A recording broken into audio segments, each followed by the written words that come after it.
At James Walker Elementary, we value making sure every child feels safe, supported, valued, and connected. We also work to foster a culture of kindness, resilience, and community within our school.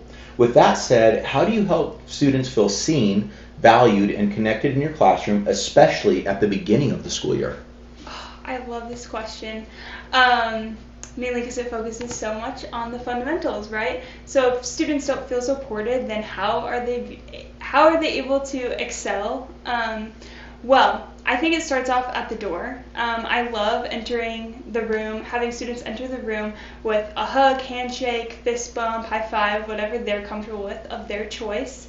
And that comes with continuous questions and smiles and support. You can also always start the day off. I think that it's important to start off the year with social emotional connection. So whether that's through worksheets or kind of building what the rules are going to be and expectations for our classroom together so that we all have that mutual understanding of like, hey, this is what we're doing. We're all a big family. We're all going to get through this together. And if I ever do have challenges, I think it's also super helpful that I have other supports there to collaborate with, that I can reach out to teachers or my principal to help me. Awesome answers, awesome answers. When a student is struggling emotionally or socially, how do you support that child while still helping them stay engaged in learning?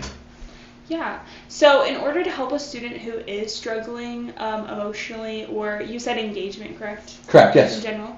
I think that first boils down to, well, checking in on them. Like, how are they doing? Is there anything that's going on at home? And maybe that isn't straight to the student right away, especially if they're younger, they're not really sure how to express themselves, but communicating back home, like, hey, is there anything that is happening on back home that might be affecting their behavior? I had a situation with that I reached out in student teaching, and there was something big going on at home, and that explained the drop of their test scores and their data, and also just the odd behaviors that they were experiencing in general.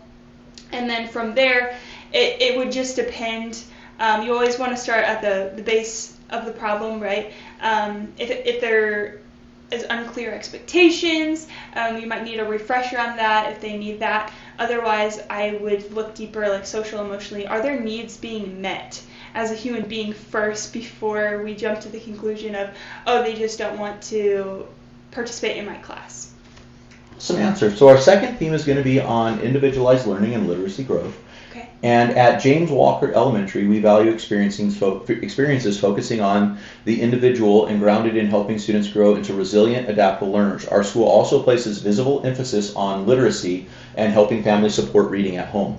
How do you plan for students who are at different academic levels so that each child is appropriately supported and challenged in your classroom? Yeah, differentiation, that's super important to be able to scaffold learners to different levels. So what you will see in my classroom is making sure that we're pulling those small groups if students need to be pre-taught before we actually begin a whole group lesson. That looks like differentiating the worksheets that we're working on, or the actual level of reading, or level of math, right? And that also comes into collaboration with fellow team members so that we can scaffold them to higher or lower levels depending on that. And of course, if they're on an IEP or they're ELL learner, you obviously want to collaborate with all of those different resources that I would have. So yeah. Awesome. So our next question is going to be, how does strong elementary literacy instruction look, or what does strong elementary literacy instruction look like in your classroom, and how do you help students build confidence as readers? I love this. So I think that first it starts with the confidence that you have as an educator. So for me, I want to make sure that I'm giving them the confidence that I have. And then I like to use the gradual release model, which is the I do, we do, you do, with literacy-backed instruction, or not literacy-backed instruction, science research-backed instruction, so that I'm able to know that I'm using something that's good and then making modifications to that. So that it's both realistic for my time and it's already backed by data that it is scientifically proven to work. And then I obviously want to tailor anything that I possibly can to differentiate for the assignments, what that instruction looks like for the small group time, and then obviously it boils down to always that collaboration that I have with my fellow colleagues to help promote any clarity as well. Awesome. And so our third theme is going to be on family partnership. And we value strong partnerships in families and see communication and involvement as an important part of success. The school consistently encourages PTA involvement, parent-square communication, and family participation in school life. How do you build trust and positive communication with families throughout the entire school year? I love this. So one, community is so important. I think that we all thrive when we have a stable community that makes us feel welcome and heard and supported. And my university personally had that for me, and I loved being a strong advocate for that for other students. But for ongoing support of parents and students, I think that reaching out continuously throughout the school year is very important, and you'll see that with the weekly newsletters that are going to be communicated to parents, as well as when you see them being good and you send those messages home. I love to write little note cards that I just purchased off Amazon, write their name on there, a few check boxes.